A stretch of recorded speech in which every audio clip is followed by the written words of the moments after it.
Franz von Kearney, Writings by Frank Schmidt on the Danube Swabian people. These collected writings are republished in memory of the author, Frank Schmidt, so that others may continue to enjoy his work. May his spirit live on. A very moving encounter. A personal account of a visit to Father Wendelin Gruber, author of In the Claws of the Red Dragon, to his jungle parish of San Cristobal in the Alto Paraná of Paraguay, by Frank Schmidt, the editor of the Heimat Boat and wife Elizabeth in January 1990. In the past year, due to the publication of Father Wendelin Gruber's book, In the Claws of the Red Dragon, which I translated into English his name, has become a household word throughout North America. Well, at least in Danube Swabian circles. As many of you know or should know, Father Gruber is a Catholic priest who in the aftermath of World War II, 1944, 1948, witnessed the extermination of the Danube Swabians, the indigenous ethnic Germans of Yugoslavia, his people and mine. Unlike their partisan tormentors, the Danube Swabians, the largest non-Slavic ethnic group in that polyglot country, were not newcomers to the region. Their German ancestors were the first to settle the depopulated wasteland wrung from Turkish occupation, more than 2 centuries before Yugoslavia existed. Despite their isolation from the contiguous German-speaking areas of Europe and their compliance with any regime in power, they were herded into concentration camps where the majority perished from physical abuse and denial of basic human needs. When the world was ostensibly at peace, these decent, inoffensive, naively apolitical, utterly defenseless people became captives in their homeland scapegoats, who bore the brunt of the insane hatred of the partisans generated by the warring factions in the Balkans. The bitter irony is that though they had been the most provident farmers in the country, they were deliberately starved to death in their bountiful land by the very people who had benefited most from their toil. Father Gruber kept a diary of what he saw and experienced in the death camps, hoping to smuggle it out of the country to let the world know what was happening in Tito's Yugoslavia. Unfortunately, it was discovered and he was sentenced to 14 years in prison with hard labor for daring to write such an incriminating document. After serving 10 years, he was unexpectedly released and deported to Germany, where he rewrote it from memory. In the many hours I spent translating his diary into English, I learned a lot about this courageous man. He immigrated to South America in the 1950s. I knew he had medical problems and had left a settlement he had founded in Paraguay. My concern about his health and whereabouts deepened when he had not answered my letters for several months. The only address I had was a postal box number in a Brazilian city. There wasn't much to go on to find a man whose present whereabouts even his contacts in Germany didn't know. Since he is a Jesuit priest when I arrived in Brazil in January 1990, I placed a number of long-distance phone calls to Jesuit offices in various cities and was finally referred to a church in Foz do Iguaçu on the Brazil-Paraguay border. The priest on the other end of the line not only spoke Portuguese, a language with which I have some difficulty, but to my relief English and German as well. He assured me that Father Gruber was alive and well, that he had a strong heart, had just purchased a used Volkswagen, and was back at his post in San Cristobal, 170 km in the interior of the Alto Paraná region of Paraguay, where he was ministering to settlers and Indians. Since he had no phone, messages had to be funneled through the church in Iguaçu, which was also his postal address. While visiting the Danube Swabian settlement at Entre Rios, Brazil, I told Matthias Lee, the president of the Cooperativa Agraria, that I had located Father Gruber and intended to visit him in Paraguay. Without hesitation, he provided a car for the trip plus the services of Eugenio Leon Hart, a 5th-generation German-Brazilian who spoke Portuguese, Spanish, German, and also English. He was familiar with conditions in Paraguay and was to be our driver and interpreter. The next morning, Elizabeth Lee, the president's wife, Eugenio, my wife and I piled into a small station wagon and headed for Paraguay. We reached Foz do Iguaçu in mid-afternoon and stopped by the church to get the latest information on road conditions. The Jesuit priest with whom I had spoken on the phone told us that due to recent heavy rains, the 70-kilometer of dirt road to San Cristobal would probably be impassable. Another priest who had just returned from Paraguay arrived at the church and strongly advised us not to venture off the paved roads, because we would surely get mired. It would be better to wait until conditions cleared up. But how long could we wait? To my surprise, the imperturbable Eugenio ignored the warnings of both priests. Armed with a pencil sketch of the road to San Cristobal, no maps or road signs there, we crossed the bridge at Ciudad del Este and drove inland. For the first 100 km or so, we were on a reasonably good paved road. By the time we reached the 70 kilometers of dirt road to San Cristobal, it seemed fairly dry. In fact, in places the hard-packed clay looked deceptively like pavement. But the wet areas were another matter. A few times I thought we would get stuck in the middle of nowhere. But Eugenio's driving skills got us through innumerably treacherous waterholes. And by dusk, we were in San Cristobal, a community of a few wood-framed dwellings, and an unfinished as well as an unfurnished barracks-like structure they called the hotel. On the rise above the road, we saw the skeleton of an unfinished gray structure, which we recognized as a church because it was topped off with a cross. A lone white-haired man carrying a suitcase emerged and headed toward us. Elizabeth Lee, the only one in the car who knew him personally, was sure that it was Father Gruber. Even before the car came to a complete standstill, I got out and strode toward him. For want of a more appropriate greeting in my excitement, I blurted out the German equivalent of Father Gruber, I presume. When he answered that he was indeed Father Gruber, I told him that I was the Frank Schmidt from Canada who had translated his book into English. With tears of joy in his eyes, he embraced me like a long-lost brother and in a trembling voice asked, "How did you find me in this place?" I did not answer his question because Elizabeth Lee, my wife, and Eugenia were all greeting him at the same time and talking excitedly. Perhaps because I expected to find an ailing man, my first impression was that he seemed quite fit and was very alert. He quickly took command of the situation and stopped by a house to ask a woman to prepare a meal for his guests. Then we went to the hotel where he made arrangements for our overnight stay. When that was taken care of, he took us to his dwelling best described as a deteriorating wooden cabin with no running water or other indoor conveniences. On the porch, a wild hen had made a nest in an old tire and had just hatched her chicks. The plain wooden walls of the interior were lined with bookshelves made of rough lumber. A small table was also stacked with books. A single light bulb provided the illumination. Father Gruber sat in a low deck chair, and the four of us sat in a semicircle in front of him. The dim light cast bold shadows on the walls. It reminded me of the petroleum lamps, which were still common on Ontario farms in my youth. This was a good setting for storytelling, and Father Gruber did not disappoint us. He is fluent in many languages, but when I told him that I was born in a town close to his birthplace, we switched from the formality of High German to our homey Danube Swabian dialect, which we both love. Now, we are no longer strangers, but an empathetic landslide. It was spellbound as he regaled us with stories and anecdotes, peppered with gentle humor about the trials and tribulations, as well as the triumphs of his life in that remote corner of the world. He told us that the majority of the settlers in the area were Brazilians of German stock, who had migrated from their stony hillside farms in the southern states of Brazil, where they just managed to eke out a living for an easier and more financially rewarding life in Alto Paraná. Despite the fact that during the last war, Vargas, the dictator president of Brazil, made it a criminal offense to use the German language, some still speak their quaint Hunsrück dialect, but know practically nothing of their great cultural heritage. In contrast to Brazil and some other countries, the people of Paraguay have not been subject to incessant anti-German propaganda. Consequently, there is no animosity toward Germans in that country, and they are accepted for what they are, a decent, intelligent, and industrious people. Father Gruber is greatly concerned about the native Guarani Indians whom he is trying to convert to Christianity. His eyes flashed with indignation when he told us how they are being deprived of their land by the government and land speculators, both of whom were also flagrant abusers of the environment. He deplored the fact that so many young Brazilian priests, the majority in fact who in their ignorance of the facts espouse leftist causes. Since he and millions of others suffered under communism, he will have no part in it. It bothers him that these priests who rightly champion the cause of the downtrodden have no compassion for those who are being persecuted in communist countries. They have even upbraided him for having written a book about the genocide of the Danube Swabians. They are priests. But where's their compassion? He asked, not expecting an answer. That evening, I got to know the man in the book, and he was not found wanting. His years in prison had not cowed him, nor had they robbed him of his sense of justice or decency, his devotion to his Danube Swabian heritage and to his God. When he spoke of injustices in the world, the disregard for the rights of minorities in many countries, the lunacy of an arms race in today's world, the abuse of the environment man's cruelty to his fellow man, his eyes mirrored the conviction of his soul. His sharp analytical mind quickly dissected the problem and laid bare its essential elements.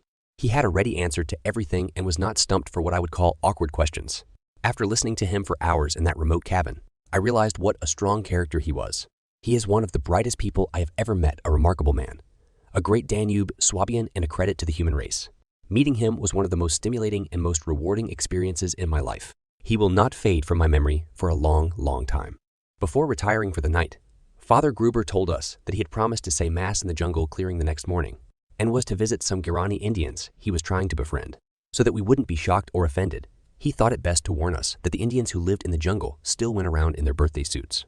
Because Father Gruber's little Volkswagen had a higher road clearance, we used it instead of our station wagon. Squeezed into the tiny car like sardines, we started out early in the morning and made our first stop at a crossroad recently carved out of the rainforest. In a clearing, a kitchen table covered with an embroidered tablecloth had been set up as an altar. A group of women and girls sat on logs and planks, apparently awaiting the arrival of the priest. The good father greeted them in a friendly, paternal manner, donned his vestments, and set candles, crucifixes, and other altarpieces on the table. The giant trees on the perimeter of the clearing seemed like pillars in a Gothic cathedral. Their branches formed arches and interlaced at the summit to form a green canopy over the tiny congregation. Enormous vines with multicolored leaves hung from branches, and wild orchids grew in the crevices of trees. A flock of macaws roosted in the shade of the upper branches. I admired their colorful plumage, but their grating squawks were disturbing. Closer to the ground, a myriad of little white butterflies flitted about in the speckled sunlight. I was struck by the natural setting, and all four of us, visitors, agreed that it was a beautiful place to celebrate Mass.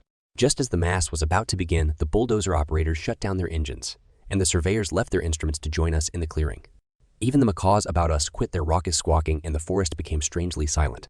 Father Gruber began his sermon by telling the tiny congregation that he had brought along some visitors from Brazil and Canada, so the Mass would be said in Spanish, Portuguese, and German, in order that everyone present would understand it.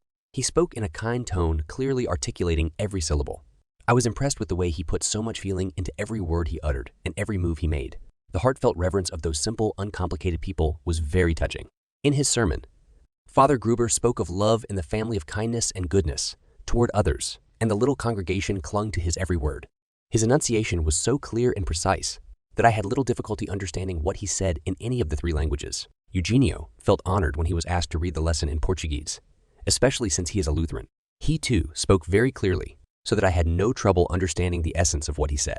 When in that ethereal setting, Father Gruber sang the well-known German hymn, Maria zu Leben ist allzeit mir Sinn, and his clear, melodious voice rang through the jungle. I was almost moved to tears.